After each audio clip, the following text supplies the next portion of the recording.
Panggil apa bang? Panggil burung.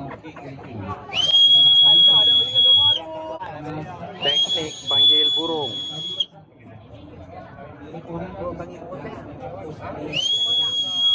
Lagi dia ikut belakang. Oh, kami bolang ah. Bolang.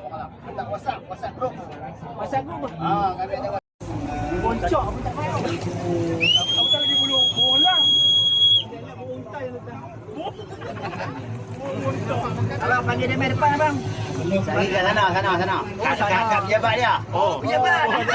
Sekarang kata ni kita sambil on the way, kita panggil kan. Kita dah WhatsApp ada dia keluar follow sekali dengan kita. Dan lagi ada hak tunggu kat pejabat apa ada. Lagi dia campur dua-dua tu orang KL kata banyak gila. Orang KL kata banyak gila. Kita boleh tengok burung banyak gila. Yang ni dia follow je noh. Dia follow pun. Ni apa bang? Makan tu bagi apa? Bagi dia makan apa? Kulit ayam. Ha? Lemak ayam, kulit ayam. Pokok ayam kulit ayam. Buat tangan dah kan. Kita dah panggil dia.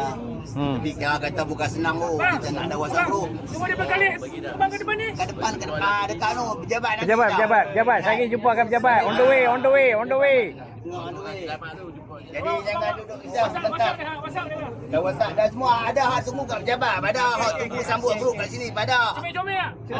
Tak apa orang ni.